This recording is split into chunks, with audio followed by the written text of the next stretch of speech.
Students, आज हम study करेंगे ऑक्सीडेशन ऑफ कीटोन। कीटोन की ऑक्सीडेशन किस तरह से होती है। तो इजीली ऑक्सीडाइज नहीं होते कीटोन, बल्कि इनको ऑक्सीडाइज करने के लिए स्ट्रांग ऑक्सीडाइजिंग एजेंट की ज़रूरत होती है, क्योंकि इसमें कार्बन कार्बन जो बॉन्ड होता है वो स्ट्रांग बॉन्ड होता है। उसको तोड़ने के लिए स्ट्रांग ऑक्सीडाइजिंग एजेंट की ज़रूरत होती है। अगर मैं यहाँ पे लिखूँ सी डबल बॉन्ड ओ, और फिर यहाँ पे मैं लिख लेता हूँ CH3, और इसी तरह से यहाँ पे भी लिख लेता हूँ CH3। ये हमारे पास क्या है जी, एसीटोन हम इसे कहते हैं। इसे क्या कहते हैं जी, एसीटोन।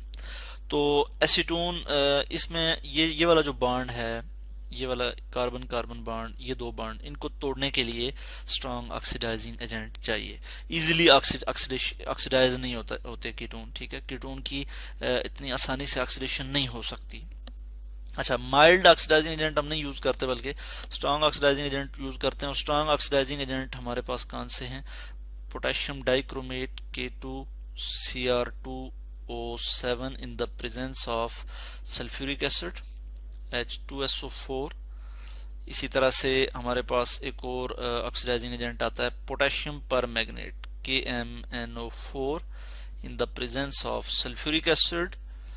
और फिर उसके बाद कंसंट्रेटेड नाइट्रिक एसिड, इसके अलावा कंसंट्रेटेड नाइट्रिक एसिड HNO3 भी हम जो है वो यूज़ कर सकते हैं। और साथ हम अगर हीट करें तो हमारे पास क्या आ जाता है जी, हमारे पास कीटोन की ऑक्सीडेशन हो जाती है।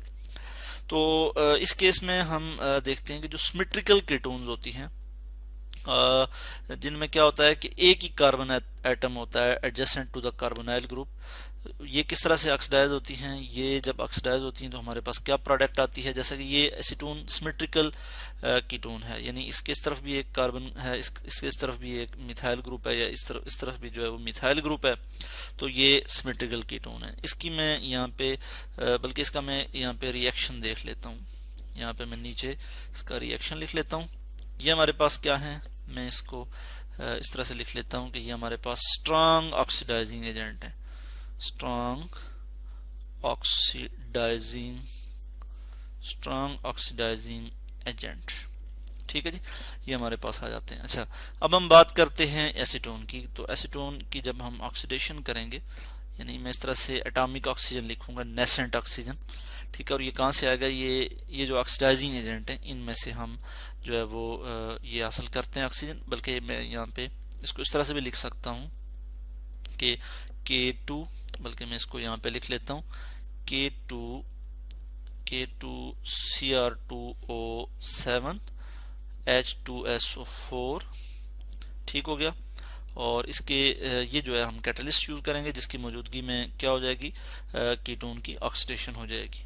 और हमारे पास प्रोडक्ट क्या आ जाएगी, मैं यहाँ पे प्रोडक्ट लिख लूंगा CH3 C double bond O, और फिर OH, एसिटिक एसिड आ गया हमारे पास, एसिटिक एसिड प्लस हमारे पास और क्या आ जाएगा जी, हमारे पास फॉर्मिक एसिड आ जाएगा HCOOH, फॉर्मिक एसिड हमारे पास आ गया, ठीक हो गया। तो ये हमारे पास जो है वो फाइनल प्रोडक्ट आ जाती है। कीटोन जो है वो कार्बोक्सिलिक एसिड में कन्वर्ट हो गए, ठीक है। इसको बैलेंस कर लेते हैं हम, यहाँ पे 3 में लगा लूंगा, ये बैलेंस हो जाएगी। ये तो हमने बात की सिमेट्रिकल कीटोन की। अब हम बात करते हैं अनसिमेट्रिकल कीटोन की, कि अनसिमेट्रिकल कीटोन की किस तरह से ऑक्सीडेशन होती है। तो हम यहाँ पे स्क्रॉल कर लेंगे और मैं यहाँ पे आपको बता देता हूँ। जैसा कि हमारे पास एक एग्जांपल आ जाती है किसकी जी, इस तरह से मैं यहाँ लिख लेता हूँ CH3 C double bond O CH2 CH3। ये हमारे पास क्या है, 1 2 3 4, ये 4 कार्बन है इसमें, और इसको हम लिख सकते हैं ब्यूटानोन हम इसको लिख सकते हैं, ठीक है जी। और इसमें क्या है कि जो कार्बोनिल ग्रुप है, इसके एक तरफ जो है वो इथाइल ग्रुप है और एक तरफ मिथाइल ग्रुप है। तो ये अनसिमेट्रिकल कीटोन है, ठीक है। यानी कार्बोनिल ग्रुप के दोनों तरफ जो है वो डिफरेंट अल्काइल ग्रुप लगे हुए हैं, एक तरफ इथाइल ग्रुप है और दूसरी तरफ मिथाइल ग्रुप है। तो ये अनसिमेट्रिकल कीटोन है। अगर हम इनको यहाँ से डिवाइड करें तो अनइक्वल डिस्ट्रीब्यूशन होगी अल्काइल ग्रुप की। तो इस केस में क्या होता है, किस तरह से ऑक्सीडेशन होती है, बिल्कुल यही कंडीशन होंगी। इसी तरह से जो है हम देखते हैं रिएक्शन होगा और हमारे पास प्रोडक्ट क्या आ जाएगी, मैं ये भी आपको यहाँ पे बता देता हूँ।